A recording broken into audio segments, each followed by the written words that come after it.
Olá pessoal, tudo bom com vocês? Sejam bem-vindos a mais um encontro ao vivo. Essa é a nossa aula número 6. Seja bem-vindo, seja bem-vinda. É sempre muito bom iniciar aqui, mas esse momento onde vocês podem perguntar ao vivo qualquer dúvida e trazer aqui para vocês também exercícios, que é a proposta desse encontro número 6. Trazer vários enunciados para análise, para que vocês possam compreender melhor os conteúdos e ter aí mais material para praticar enquanto vocês estudam para avaliação final. Lembrando também dos prazos, as atividades 3 e 4, que estão próximas do seu vencimento agora em junho. É importante que vocês fiquem atentos a esses prazos para que vocês possam fazer as 2 tentativas de cada atividade. E temos também aqui algumas informações antes de iniciar o compartilhamento do conteúdo. Eu vou, a partir de agora, compartilhar com vocês a tela do slide de aula. E aí vocês poderão também participar pelo chat, que eu estou acompanhando ao vivo, e também, se desejarem abrir o áudio, podem usar para falar qualquer dúvida, pergunta, fiquem à vontade. Então, aqui compartilhando com vocês nosso slide. Então, a partir de agora, vocês passam a ver junto comigo a nossa disciplina de aplicações de cálculo. Então, nós temos aqui, né, a apresentação que eu deixei para vocês aí disponível durante todas as aulas, para que pudessem me conhecer melhor. Desejando sucesso, como sempre, todas as aulas para vocês, e para isso é importante a organização dos estudos. E eu sempre destaco aqui a importância desse documento, o plano de ensino, onde vocês podem ter a visão geral da disciplina, todos os conteúdos, e vocês também encontram, né, aí os objetivos de cada conteúdo. É importante que vocês se debrucem, né, sobre esse documento tão importante logo no início do curso, e qualquer dúvida podem retornar, né, durante o curso, e ele fica disponível no Canvas, né, vocês têm acesso a ele completo, tá certo? Temos também a CPA, que eu destaquei para vocês em todos os nossos encontros, que é a Comissão Própria de Avaliação. É uma comissão que exerce um papel muito importante de verificar, né, todos os procedimentos e a busca pela excelência nesses procedimentos no curso, e vocês podem contribuir, né, de qual maneira? Sempre vocês vão receber questionários nos avisos relacionados à CPA e vocês estão convidados a participar. A sua participação é muito importante. Então, falando das atividades, né? As atividades 1 e 2, vocês já concluíram, né? O prazo já está expirado. As atividades 3 e 4, vocês têm até 6 de junho, né? Então, estamos aí na reta final. É importante que tenham um bom planejamento de estudos para que vocês possam concluir em tempo. E lembrando sempre que vocês têm direito às 2 tentativas para cada atividade, e não precisa se preocupar, né, se a nota cair na segunda tentativa, porque o sistema vai acolher sempre a maior nota das 2 tentativas. Então é importante que vocês tentem a pontuação máxima da atividade. Se tirou abaixo de 1 ponto, tenta a segunda vez, e o sistema vai acolher a maior nota. Se você tirou na primeira 0,8 e vai tentar de novo tirar 0,6, não se preocupe que vai permanecer a nota maior 0,8. Mas se você conseguir subir para a pontuação máxima, prevalecerá então essa nota nova, tá certo? Então as 2 atividades, né, as atividades 3 e 4 estão próximas do vencimento 6 de junho. A avaliação final, né, vai ter a liberação em breve, eu vou avisar para vocês também. Vocês vão receber, né, o comunicado. Então, pessoal, o fórum de discussão também bem interessante, todo o tempo aberto para vocês, para que possam trocar experiências sobre uma temática relacionada à nossa disciplina, trazer observações, opiniões. Tem também o fórum Pratique e Compartilhe, que é muito importante, fazer as atividades, participar.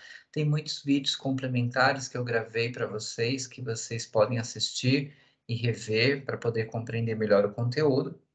E todas as aulas ao vivo que já ficaram gravadas e disponibilizadas para vocês. Então, todo esse material, né, conjuntamente, eles propõem aí uma vasta gama de exemplos e de diferentes pontos, né, do nosso conteúdo para que você possa se debruçar, estudar e se preparar bem para fazer uma boa avaliação, seja nas atividades ou seja na avaliação final. Então, vamos começar o nosso treinamento de hoje, né? Vamos fazer exercícios, né? Então, é muito importante, né, pegar alguns exercícios e resolver e praticar. Então, vamos fazer o primeiro? Então, aqui a gente tem, ó, exercício 1, eu trouxe 5 exercícios para fazer com vocês. Esse aqui ele diz o seguinte: as equações diferenciais constituem um tema de grande importância dentro do cálculo diferencial integral. Nestes estudos, inicialmente, se faz necessária a compreensão de algumas definições e classificações sobre essa nova classe de equações.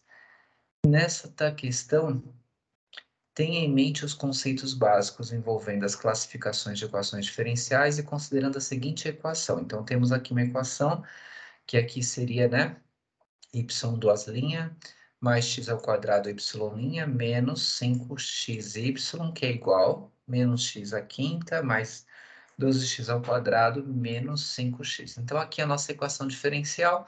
E como que a gente sabe que ela é diferencial, né? Porque ela tem derivadas. Aqui, quando tem a linha, né? Duas linhas, uma linha, aqui são representações das derivadas. Não é uma equação comum, né? Ela tem na sua composição as derivadas, tá? Então, o que que esse enunciado pede? Vamos ver? Então, aqui as perguntas, ó.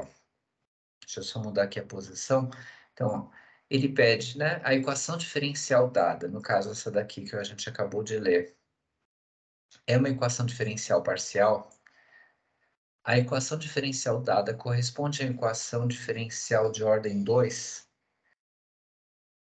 Em relação à sua linearidade, a equação diferencial dada pode ser classificada como não linear?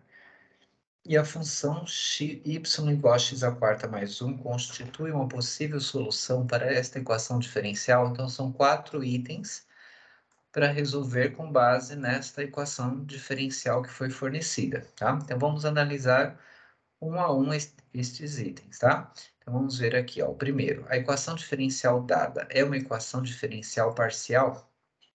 O que que vocês acham? Deixa eu ver aqui como que está a participação no chat. Lembrando que vocês podem participar agora ao vivo, mas também podem perguntar depois pelo fórum de dúvidas ou na caixa de entrada do Canvas, certo? Então, vamos analisar? Então, na verdade, o que que a gente tem aqui? A equação diferencial dada, né? A gente encontra aqui a função incógnita y depende exclusivamente da variável x. Aí você tem aqui, né, y igual a f de x. Como depende exclusivamente da variável x, né, isso faz, né, desta equação diferencial, isso faz que essa equação ela seja, né, ela não pode ser classificada, né, como parcial, né? Para ser parcial, ela teria que ser dada em função de duas ou mais variáveis, tá certo? Então a gente pode concluir que como ela depende exclusivamente, né, ela não vai ser parcial, tá certo? Porque essa é a principal característica da equação parcial, depender de mais variáveis. Se você tivesse outras variáveis, né, aqui não somente, né, o y relacionado com x, onde uma é a variável dependente, a outra independente, estabelecendo essa relação y igual a f de x, você teria uma equação diferencial parcial. Nesse caso, né, esta equação diferencial, ela não é parcial, tá? Então, a resposta aqui é que ela não é parcial. Vamos lá. Então, vamos fazer a segunda análise. A equação diferencial dada corresponde a uma equação diferencial de ordem 2? Como que a gente verifica a ordem? Então, a gente sempre verifica a ordem em relação à maior derivada, né? Qual que é a maior derivada? Aqui, ó, a derivada primeira, a derivada segunda, a derivada máxima. Então, ela é realmente da segunda ordem, tá? Então, aqui a gente tem a resposta, sim, ela é de segunda ordem, porque a derivada de maior ordem dessa equação é y duas linhas, né? Então, faz com que essa equação diferencial seja de ordem 2, tá certo? Então, essa é a resposta da pergunta 2. Sim, né? Ela é de segunda ordem ou ordem 2. Vamos fazer agora, vamos analisar a terceira pergunta. Em relação à sua linearidade, a equação diferencial dada pode ser classificada como não linear? O que que vocês acham? Vamos ver aqui a participação mais uma vez no nosso chat. Se tem alguém opinando, fiquem à vontade. Então, a gente tem aqui que não, né? Por que não? Vamos justificar? Então, para você verificar, né, que ela por que que ela não pode ser chamada de não linear, né? Ou seja, ela na verdade ela é linear, né? Você não pode falar que ela é não linear. Você tem que ver a estrutura geral, né? A estrutura geral seria o quê? A2y duas linhas, A1 y linha, A0 y, que é igual a f de x. Essa é a estrutura geral. E analisando essa estrutura geral, né, com a nossa equação fornecida, ó, o que que a gente percebe? Ó, o A2 vai ser o que está na frente do y duas linhas, que é o 1. Depois, deixa eu só apagar aqui para não ficar tão riscado. Depois você tem aqui o A1 é o que está na frente do y'. Quanto que vale o A1? X ao quadrado. O A0 é o que está na frente do y, que é o menos 5x, e o f de x é o que está aqui depois do igual, que seria o menos x à quinta mais 12x ao quadrado menos 5x.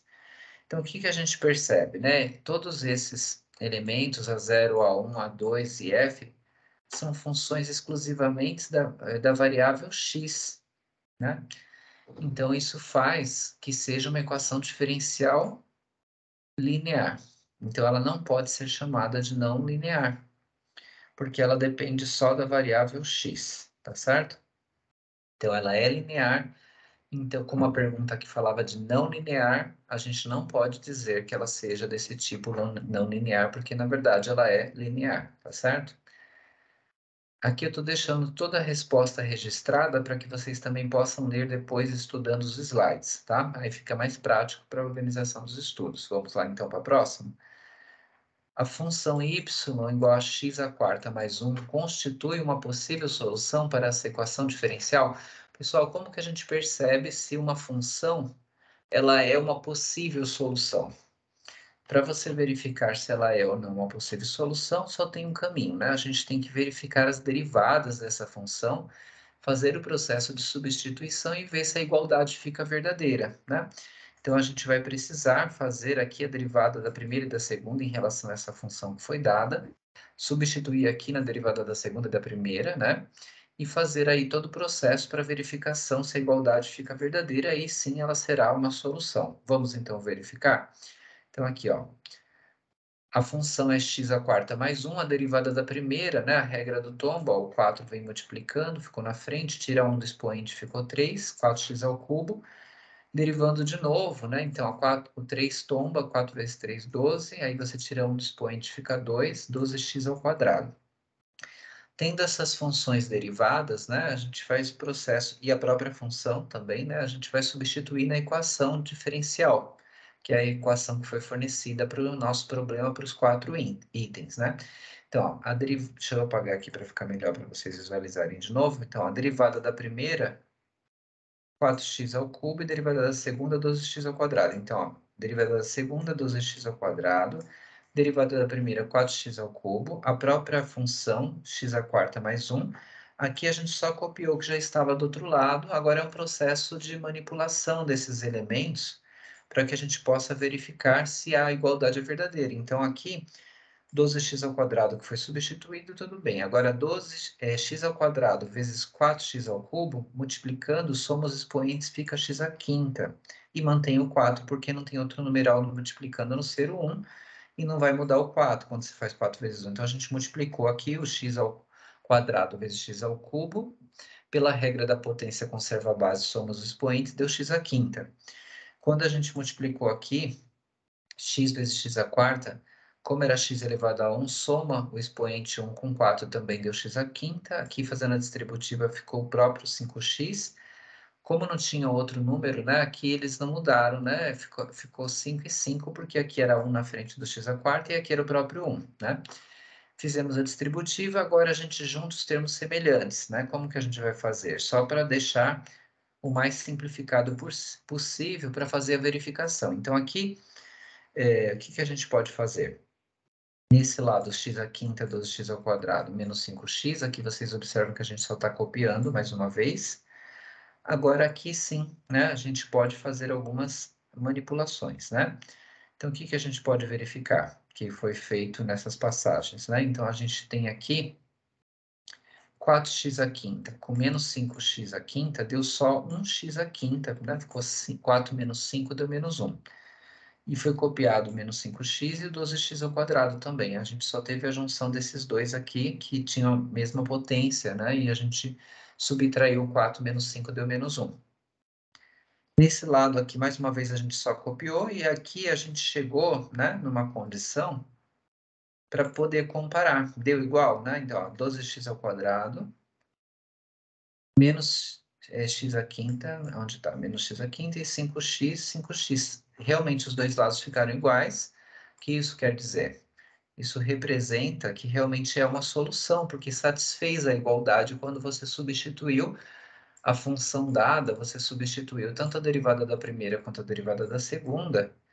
Isso mostra que essa função sugerida realmente é uma solução para a equação diferencial dada, tá? Então, sempre que você quiser verificar se uma dada função é uma solução para uma equação diferencial, você precisa fazer quantas derivadas forem necessárias, depende do grau da sua equação, e aí você faz o processo de substituição. É uma forma de você verificar se a igualdade deu verdadeira, né? As duas partes ficaram iguais, você tem que realmente é uma solução, né? Satisfez as condições da igualdade, então é uma solução para aquela equação diferencial, tá?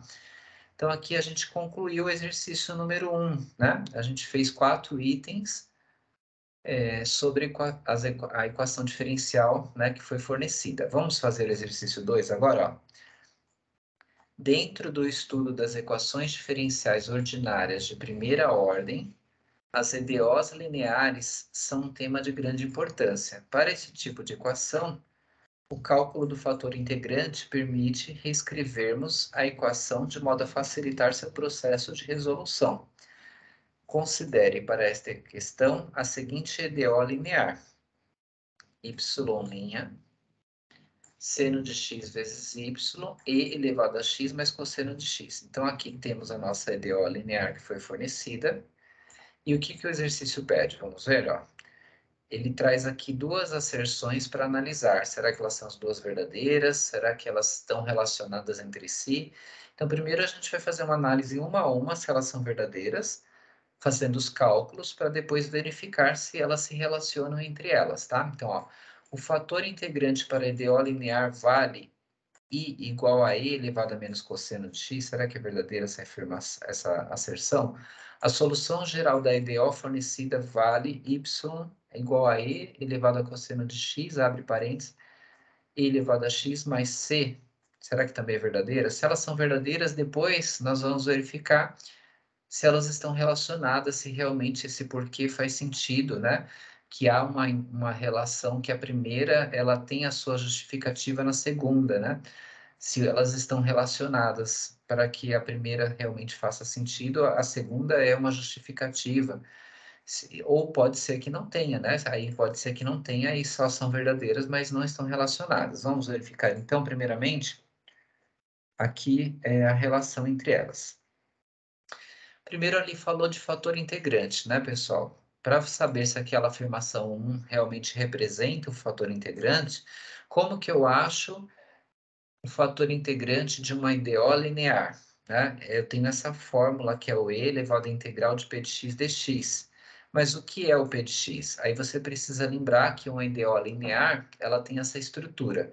Y' mais P de x' vezes Q de x. Então, o P de x é o que está na frente do y, que está sem a derivada, né? Então, a gente vai pegar esse P de x, vai substituir aqui, vai fazer a integral e vai verificar se realmente aqui na afirmação 1, realmente aqui é o fator integrante ou não, dessa EDO linear que foi dada. Vamos verificar então? Aqui, ó. Mais uma vez a EDO linear que foi fornecida, né? A gente está verificando essa asserção se ela é verdadeira, se é realmente o fator integrante, vamos calcular. Então, a EDO linear que foi fornecida era y' seno de x, y e elevado a x mais cosseno de x. A forma geral, né, dessa equação, dessa EDO, seria y' mais p de x, y, que é igual a q de x, que é o que eu acabei de mostrar para vocês no slide anterior. Então, quem é o p de x? O p de x, pela estrutura geral, né, da EDO linear, seria o que está na frente do y. Ó. Quem que está aqui na frente do y na nossa equação, na nossa EDO que foi dada? Ó, é o seno de x. Então, na verdade, agora eu pego a fórmula do fator integrante, que é e elevado à integral de p de x dx, eu vou substituir o p de x, que é o seno de x. E aí eu vou fazer o quê?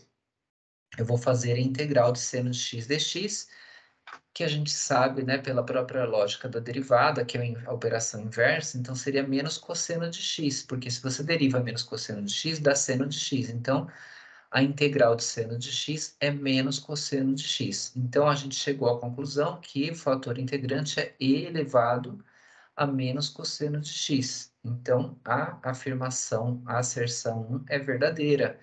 Realmente é o fator integrante desta EDO, tá?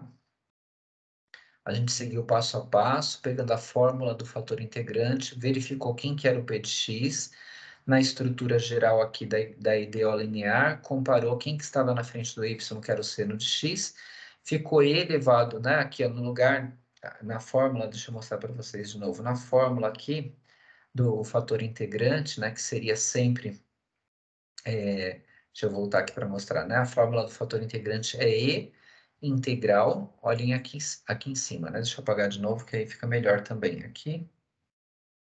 Então, e elevado à integral de p de x dx. Essa é a fórmula do fator integrante. Onde eu olho o p de x? Lá na EDO, o que está na frente do y. Então, a gente fez isso. A gente viu que quem estava na frente do y era o seno de x. Então, a gente pegou e estruturou o fator integrante aqui, ó, colocando p de x como sendo seno de x e a integral de seno de x você faz de uma forma imediata. Se você até consultar algum formulário de integral para se lembrar, você vai ver que é menos cosseno de x, tá? E aí você tem menos e elevado a menos cosseno de x é o nosso fator integrante dessa EDO. E a segunda afirmação? Para analisar a segunda afirmação, vamos relembrar o roteiro, né? Depois que eu já achei o fator integrante, para resolver a equação usando o fator integrante, né, a gente vai fazer o quê? Você multiplica os dois lados da EDO pelo fator integrante que foi achado, você utiliza a regra do produto, que eu já vou explicar como que se aplica, depois você resolve a integral e isola a solução. São os passos para resolver uma EDO linear depois que você já tem o fator integrante. Vamos ver então como funciona para a gente verificar essa segunda afirmação. A primeira afirmação a gente já viu que era verdadeira. O fator integrante estava correto, mas será que é verdade que a solução geral dessa EDO vale y igual a e cosseno de x, abre parênteses, e elevado a x mais c? Vamos usar o fator integrante encontrado e fazer o passo a passo para resolver a EDO. Então, a gente tem aqui a nossa EDO, né? A gente multiplica os dois lados pelo fator integrante, né? Qual que era o fator integrante mesmo? O fator integrante que nós encontramos foi e elevado a menos cosseno de x. Então, observem aqui, ó, que cada parcela eu coloquei a multiplicação do e menos elevado a menos cosseno de x dos dois lados, né, do sinal de igual. Aqui, como é a soma separando, então cada parcela foi multiplicada pelo fator integrante e depois do sinal de igual, tudo que estava à direita e depois do sinal de igual, a gente também multiplicou pelo fator integrante. Agora que a gente já representou a multiplicação pelo fator integrante, entra o que fala aqui no nosso roteiro, ó. Qual que é a segunda parte para a resolução de uma EDO linear? Utilizar a regra do produto. A regra do produto, pessoal, para uma derivada, né, a gente tem lá, né, que para derivar duas funções que estão sendo multiplicadas, você faz a derivada da primeira vezes a segunda, né, mais a derivada da segunda vezes a primeira. Isso quando você está resolvendo, duas funções estão sendo multiplicadas, aí você aplica a regra do produto. Mas aqui é o inverso. A regra do produto, ela já aparece, né? Nesse processo aqui, deixa eu só apagar para vocês verem melhor. Quando vocês têm aqui, depois que multiplicou o fator integrante, sempre já está como se fosse a regra do produto. Então, a pergunta é, quais seriam as duas funções, né, que estavam sendo multiplicadas para que ficasse aqui, né, a derivada da primeira vezes a segunda e vice-versa, né? Então, aqui, os dois fatores que seriam as duas funções originais seriam o y e o e elevado a menos cosseno de x. Se você quer tirar a prova, ficou na dúvida, né, você verifica, ó. Você pode conservar, então, ó, faz essa daqui primeiro, aí depois a derivada da segunda, que é y', aí depois você faz o inverso, né? Você faz o passo a passo. Aqui, no caso, aqui a gente já tinha, né? A gente pode manter o y, né? Ele já foi derivado aqui na primeira, e aí você, na verdade, está derivando a segunda, e derivando a segunda, né? Aqui você teria aqui que é derivada, né, do expoente que é menos cosseno vai dar seno, e aí você mantém a própria estrutura da potência e elevado a menos cosseno de x. Então, se você tentar fazer aqui a regra do produto, você abrindo, né, fazendo a primeira vez a derivada da segunda, mais a segunda vez a derivada da primeira, na verdade, assim, você alterna, né? Uma hora está derivando uma hora está derivando outra. A ordem não tem problema porque a soma não vai mudar, tá? Então, se você fez aqui, por exemplo, aqui a gente considerou como sendo a primeira e elevado a menos cosseno de x, mas poderia inverter aqui também o lado, não tem problema. Mas se você pegar um formulário de derivadas, você vai ver que essa é a regra da derivada para o produto, e aí você está usando a regra do produto no sentido inverso. Aqui já seria a solução da derivada, e aí eu pergunto, quais as duas funções que derivadas dariam isso daqui? E aqui, por isso que a gente colocou aqui o apóstrofo de derivada, seriam essas duas funções, y vezes e elevado a menos cosseno de x. Agora que eu apliquei a regra do produto, né, simplificando, escrevendo de uma maneira mais resumida, fazendo ao contrário a regra do produto, porque aqui já seria a aplicação da regra do produto, quais foram as duas funções que precisariam ser derivadas para gerar aqui esse produto, esses dois produtos somados? Seria essas duas funções, e aí a gente mantém aqui a derivada, tá vendo? Para indicar que eu fiz a regra do produto ao contrário, tá? E aí agora a gente deriva dos dois lados. Derivando dos dois lados, aqui fica a derivada do e de x. Esse lado, como é derivada, perdão, falei deriva dos dois lados, a gente integra dos dois lados, perdão. A gente até coloquei o símbolo aqui da integral, né? Que parece um S esticado. A integra dos dois lados, como é a integral da derivada, tira a derivada, que vai, a integral da derivada vai dar o próprio valor que está aqui dentro dos parênteses. Então, a gente só tira ali a derivada que tinha sido representada, e a integral da segunda fica ali representada, integral de ex dx. E agora a gente conclui resolvendo, né? Como que a gente vai fazer, ó? A gente vai, aqui eu só copio, tá vendo a primeira parte? Essa integral eu vou resolver, que está aqui, ó. Integral de x é o próprio x, e eu coloco mais c, porque é uma integral, é uma integral indefinida, né? Você não tem intervalo. Agora que a gente já fez a integral deu x, né, mais c, a gente isola o y. Então, o que está multiplicando, eu passei dividindo, ou posso imaginar que eu dividi dos dois lados, mas vocês estão acostumados a passar dividindo, passou dividindo, está aqui embaixo. Como aqui o expoente é negativo, lembram-se que a gente já falou em aulas anteriores, quando está com o expoente negativo aqui no denominador, eu posso levar para o numerador, ficou com o expoente positivo aqui no nosso numerador. Eu trouxe para a parte de cima, só que eu trouxe com expoente positivo. Isso você pode fazer com qualquer estrutura de fração aqui que tenha negativo. Quando você traz para cima, né, você traz positivo, né? Então, a gente fez isso. Tendo trazido para cima, ficou multiplicando tudo que estava aqui em cima, né, que era o ex mais c. E aí a gente conseguiu chegar na solução, e a gente percebe que realmente, ó, a gente chegou na solução que estava na asserção, ela é verdadeira. Então, na verdade, a gente conclui que as duas asserções são verdadeiras, mas elas estão relacionadas? Vamos ver?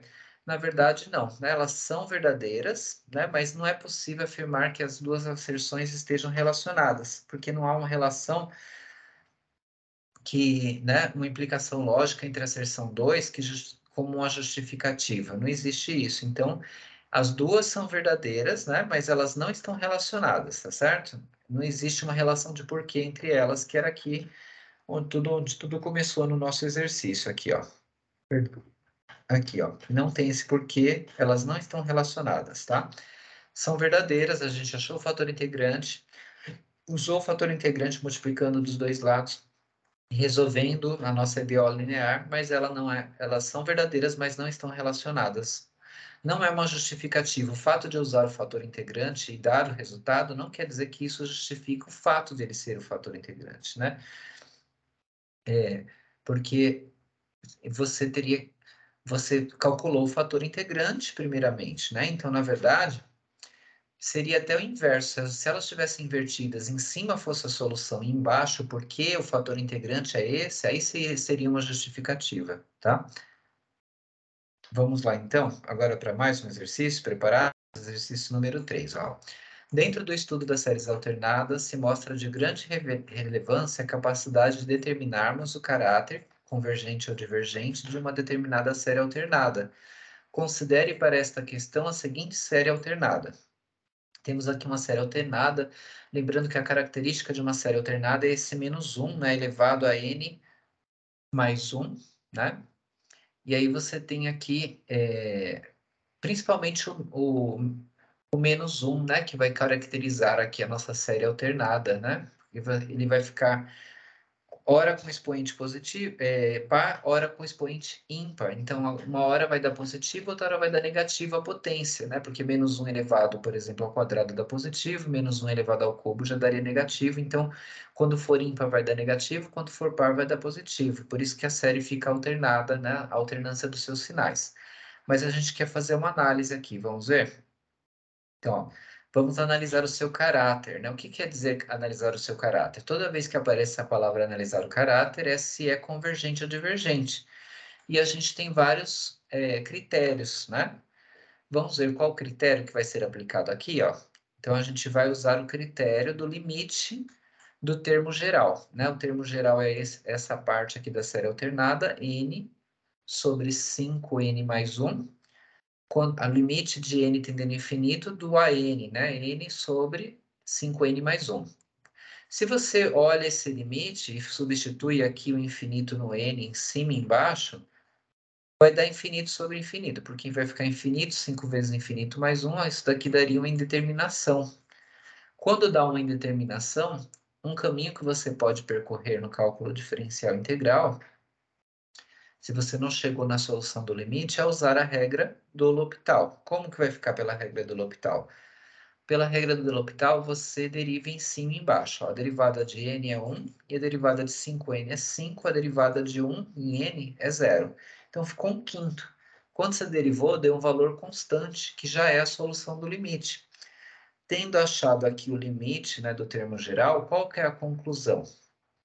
Então, a gente tem aqui o critério. Ó. Toda vez que você tiver uma série alternada, se o limite dá diferente de zero, ó, a série alternada será divergente. Então, essa é a nossa conclusão, tá? Na verdade, essa é uma série do tipo divergente. Até coloquei outras observações para vocês refletirem aqui depois, mas pelo critério do limite que deu diferente de zero, ela é divergente. Esse é o caráter da nossa função. O que que é de ser divergente, né? Ela não está convergindo, ela não está sendo direcionada para um único lugar, né? Ela está alternando, né? Então é o que explica aqui em mais detalhes nessas observações que eu deixo registradas aqui para vocês. Então ela é divergente, o caráter da nossa série que foi fornecida aqui originalmente no enunciado, seu caráter, qual que é? Divergente. Então só estou colocando aqui o D de divergente, tá? Vamos lá então para mais um exercício, ó. Número 4. No estudo das equações diferenciais de segunda ordem homogêneas, a coeficientes constantes, define-se uma equação de segundo grau, chamada de equação característica. Conhecendo-se as soluções da equação característica associada a uma EDO, torna-se possível a obtenção da solução geral para essa EDO. Considere para esta questão a seguinte equação diferencial homogênea de ordem 2. Y duas linha 4y mais 5y igual a zero. Então, a gente tem aqui primeiro um resuminho, né, falando das equações diferenciais de segunda ordem, que você tem como recurso, como técnica de resolução, a sua equação associada do segundo grau, que nós chamamos de equação característica. Como que eu acho essa equação característica? Eu troco aqui, onde tem derivada, né, eu troco por lambda. Só que eu mantenho aqui, a derivada de segunda ordem vai ficar ao quadrado. aqui a derivada de primeira ordem vai ficar elevado à primeira, e aqui fica só o 5. Então, essa equação que eu troquei, aqui eu coloquei x, mas é lambda, tá? Aqui Então, aqui você tem, nesse processo de troca das derivadas, né, por potências, no caso da derivada de segunda ordem, aqui ficou elevado à segunda, aqui elevado à primeira não aparece, aqui elevado a zero. Você resolve essa equação e ela vai ser o recurso que vai te ajudar a resolver a EDO de segundo grau, tá? Vamos ver então como que a gente faz, ó. Qual que é a solução geral dessa EDO homogênea, né? Vamos ver como que a gente faz, ó. Eu acabei de mostrar a equação característica, trocando aqui, ó, né, o lambda ao quadrado, 4 lambda mais 5, onde tinha o y da derivada, eu troquei pelo lambda e o grau ficou de acordo com o grau da derivada. A derivada da segunda ficou ao quadrado, a derivada da primeira ficou elevada a 1. Agora eu preciso resolver essa equação do segundo grau, né, associada, que a gente chama de equação característica.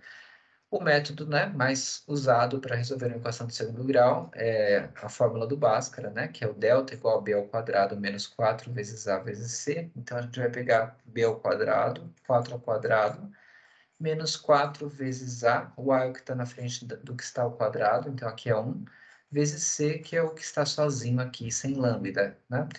4 vezes 1, 4 vezes 5, 20. Como é negativo, então prevaleceu, né, o negativo no encontro com os demais positivos, ficou menos 20. 4 ao quadrado deu 16, ficou 16 menos 20, que gerou menos 4. Usando o resto da fórmula do Bhaskara, que é menos b mais ou menos raiz de delta sobre 2a, a gente já substituiu. Quem não lembra da equação do segundo grau, a fórmula, né, tem vídeos, né, disponíveis, né, na lista que eu coloquei para vocês, falando da equação do segundo grau. Quem quiser relembrar, tá?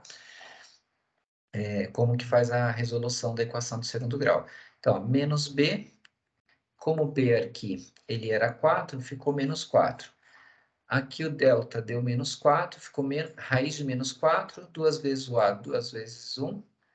Aqui a gente pode separar o raiz de menos 4 como sendo raiz de 4 vezes raiz de menos 1. E aí a gente tem que a raiz de menos 1, né? A raiz de 4 vai dar 2, né? E aí a gente tem aí que a raiz de menos 1, né? Ela é igual a i. Se você relembrar lá os números complexos, né? O valor do número imaginário, ou é i ao quadrado igual a menos 1, ou raiz de menos 1 igual a i. E aí você coloca o i aqui no lugar do raiz de menos 1. A gente chegou então aqui nessa informação que está dividida por 2, eu vou dividir tudo por 2, né? Então vai ficar menos 2 aqui, porque ficou 4 dividido por menos 2, e o 2i aqui dividido por 2 ficou 1i. Quando eu achei esse lambda, agora eu posso usar, né, a regra da equação padrão. E a gente vai usar a equação padrão, como a gente está usando a equação característica, a equação padrão seria no caso que o delta deu negativo. Qual que seria a equação padrão para o delta negativo? Toda vez que o delta der negativo, a equação padrão vai ter essa estrutura. Mas e se o delta der zero ou der positivo? Então tem aqui, né, para consultar, ó, se o delta der maior que zero, essa vai ser a equação que eu vou ter que estruturar. Se o delta for zero, esse vai ser o modelo da equação que eu vou ter que estruturar. No caso do nosso problema, o delta menor que zero, essa era a equação que a gente precisava estruturar, que é exatamente aqui, ó. Se vocês compararem, né, ó, tá aqui com a mesma estrutura. Então tem uma tabela para você consultar o tipo de estrutura que você vai montar de acordo com o delta da equação característica. No caso, o delta negativo é esse modelo. E aí o que que a gente faz? Se o delta, como que eu vou alimentar, né, esses valores de beta e de alfa? Os valores de beta e alfa, eles vêm aqui, ó, da solução da equação característica, né? Na equação característica, o alfa é o que está aqui na frente e o beta é o que está aqui na frente do i. Então, eu tenho, né, o valor do alfa, que é menos 2, e o beta, que é 1, e aí eu faço o processo de substituição nesse modelo, que é para equação característica que o delta deu negativo. Então, a gente faz aqui o processo de substituição, ó, onde estava delta na estrutura geral, aqui, ó, ficou menos 2, Onde estava aqui beta, né? Aqui na estrutura geral, onde estava beta, a gente colocou 1. E aí a gente faz aqui só, né, um processo de acomodação dos valores, multiplicando, né? Uma vez x, a gente coloca somente o x, e aí essa é a nossa solução, né, dessa IDO do segundo grau, com a ajuda da equação característica e com a ajuda do modelo, que seria o modelo para as raízes, né, complexas, que é o caso que o delta, né, dá menor que zero, tá certo? Aí ficou aqui registrado o exemplo passo a passo para vocês. Vamos então resolver o exercício número 5? Então, dentro do estudo das séries numéricas, o critério da comparação permite, por vezes, determinarmos o caráter de uma dada série por meio da comparação dessa série com outra de caráter conhecido. Neste contexto, considere a seguinte série numérica. Então, aqui foi dada essa série numérica, aí depois fala, né? Considere para essa questão a seguinte informação: a série dada inicialmente, que está aqui, né, eu acabei de circular, ela é apresentada acima, né, ela é uma série divergente. Eu já sei isso, isso foi dado no enunciado. Ela é divergente. E aqui pede para analisar, né, o caráter dessa outra série fazendo a comparação, né? O que eu posso concluir sobre essa série fazendo a comparação com essa outra que eu já sei o caráter dela, que eu já sei que ela é divergente? Então, existe o critério de comparação, né? Como que a gente vai fazer? Quando você faz o critério de comparação, você tem que primeiro verificar, né, se atende aí as condições, né? Então, por exemplo, aqui fazendo a comparação, a série que foi dada para eu analisar o seu caráter, ela é maior do que a série que eu já sei que é divergente. Como que ela eu já sei que ela é maior? Porque se você olhar aqui, o denominador dela, né, é menor, né? Porque aqui tem mais elementos. E se você olhar aqui, o numerador dela é maior, né? Então, a gente pode concluir que essa daqui, ela é maior do que a segunda, ou eu poderia inverter os dois lados e mostrar que essa daqui é menor que a primeira, tá? Que essa daqui, tá? Lembrando que essa daqui que é o que eu preciso da solução dela. Então, a condição é que a série que eu tenho e necessito a solução, ela é maior do que a série que eu já sei o seu caráter, né? Que é divergente. Como ela é maior, né? A primeira ela é divergente, eu posso concluir que a segunda também. Aqui eu necessito analisar o seu caráter, eu concluo por comparação que é divergente também. Por quê? Porque é o que diz aqui o nosso teste, ó. O nosso teste, quando você tem duas funções, né? O que a gente está analisando aqui, né? Eu tenho duas séries, uma menor que a outra, né? Ou eu poderia inverter, né? Uma maior que a outra, fazendo aqui a inversão ficaria o B maior que a série A, né? E aí é justamente o resultado da B que eu estava precisando se eu for fazer a inversão, tá? Que aqui, se eu fizer a inversão, porque a gente terminou representando ali com maior, mas a comparação menor ou maior, desde que você tenha adequadamente atendendo aí o critério, não tem problema. Então, a gente tem, né, na verdade, que a série que eu preciso resolver, ela é maior, né? A série que eu preciso analisar o seu caráter, ela é maior do que a série dada. O que eu posso dizer também que a série dada, que a série que eu tenho, né, que eu conheço o seu caráter, é menor do que a série que eu preciso resolver. Então, está atendendo essa condição. E o que eu posso concluir, né? Se a série B é de convergente, a também é, e se a série A é divergente, a série B também é. Então, o que a gente conclui aqui, né? A gente conclui que, como aqui atende pela segunda especificação, ó, a série A, né, que é a série que eu já sei o caráter, né? Ela é divergente, então a B também é. E se você fizer o processo de inversão, só para você entender, né, que a gente fez a comparação já aqui invertido, né? Então você teria ali, deixa eu só escrever de novo aqui, apagar. Então, somatória da série B maior que a somatória da série A. A gente tem essa condição aqui, tá vendo? Ó, maior. E aqui eu estou invertendo, né? Para vocês entenderem que dá na mesma. E a gente precisa resolver qual? A gente precisa analisar o caráter justamente da que está aqui, né? Ó, a gente precisa do caráter da série B, né? E aí, o que que a gente tem, né? É que aqui está num processo de inversão ao modelo, né? Mas atende às especificações. E aí se enquadraria nesse caso aqui, ó. O que que aconteceu? Se a série A é divergente, que é o que a gente tem lá, né? A série A é divergente, que é a série que eu conheço o caráter dela. A série B, que é a que eu preciso analisar, também será divergente. Tá certo? Então, pessoal, a gente conclui aqui o nosso exercício número 5. Esses foram os exercícios que eu trouxe para vocês hoje. Muito obrigado pela sua participação. Qualquer dúvida, vocês podem me enviar. Eu vou mandar um lembrete sobre o término das atividades, né, o prazo final, sobre também o prazo da avaliação final, né, que vai ser liberada ainda. Qualquer dúvida, vocês podem escrever, revejam as aulas e também revejam os vídeos e seguiremos aí em contato por meio da nossa plataforma, o Canvas, tá certo? Ótimos estudos, sucesso e desejo um ótimo término de disciplina para todos. Forte abraço, até a próxima.